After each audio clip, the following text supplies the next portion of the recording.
Il est 10 heures. Bonjour à tous et bienvenue dans ce flash d'information. Dans la dynamique d'approcher les pays voisins et ses homologues pour discuter des questions de sécurité, de défense et de coopération, le ministre d'État, ministre de la Défense, a entamé depuis le dimanche dernier une tournée dans la sous-région ouest africaine. Après le Burkina Faso, la délégation ivoirienne a mis le cap sur le Mali. À Bamako, Téné Birahima Ouattara a eu une séance de travail avec son homologue malien. Comme à Ouagadougou, les échanges ont porté sur les stratégies communes à mettre en œuvre pour freiner le terrorisme. Et ici, à Abidjan, hier jeudi, le maire de la commune de Treichville a procédé à une remise de matériels médicaux et des ambulances. Le don s'inscrit dans le cadre du projet à impact rapide des régions. Le lancement officiel du projet d'amélioration de services aux industries en Côte d'Ivoire a eu lieu mardi dernier par visioconférence. Financé par la Banque africaine de développement, le PASICI, il est évalué à environ 200 millions de francs CFA. Il va durer 2 ans et il vise à booster la compétitivité du secteur économique ivoirien. L'éclairage de Samuel Dangui. La Côte d'Ivoire mise sur la compétitivité du secteur industriel pour accélérer la transformation structurelle de son économie. Le lancement du projet d'amélioration de services aux industries en Côte d'Ivoire, PASICI, a eu lieu par visioconférence et s'inscrit dans cette dynamique.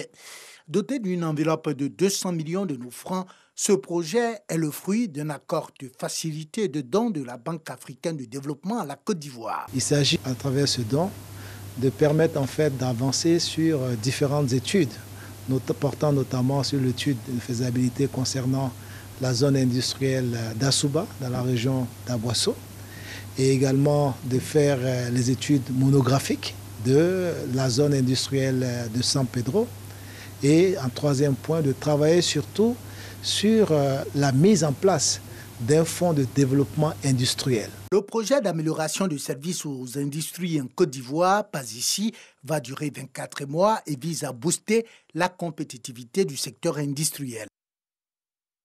Dans l'actualité hors de chez nous, alors que le nord-est du Nigeria fait face aux attaques répétées de Boko Haram et que le nord-ouest est le théâtre de kidnapping de masse perpétrés par des bandits locaux, la police est devenue une cible au sud-ouest du pays avec une intensification très nette des violences ces dernières semaines. Le mouvement indépendantiste Biafrais et sa branche armée, le réseau de sécurité de l'Est, l'ESN, qui opère dans le sud-est du pays, sont dans le viseur des autorités. Hors du continent africain, au Brésil, l'ancien président Lula est de retour sur la scène politique et il caracole en tête des sondages. Et cela alors que l'actuel chef de l'État, Jair Bolsonaro, est en difficulté en marge d'une commission d'enquête parlementaire sur sa très polémique politique sanitaire. En pleine crise de Covid-19, sa gestion de la pandémie est très impopulaire. Le Brésil est le pays le plus endeuillé au monde après les États-Unis et moins de 10% de la population a pu être vaccinée à ce jour. Et on termine avec le conflit israélo-palestinien. Après avoir annoncé la présence de ses soldats dans la bande de Gaza, l'armée israélienne a fait marche arrière ce vendredi. Elle évoque un problème de communication en interne à l'heure où le bilan de ces frappes dans ce territoire palestinien cette semaine a franchi le seuil des 100 morts.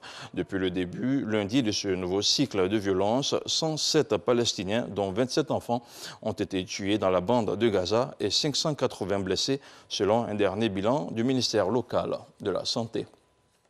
Et c'est la fin de ce flash d'information, l'info qui revient justement à 13 h.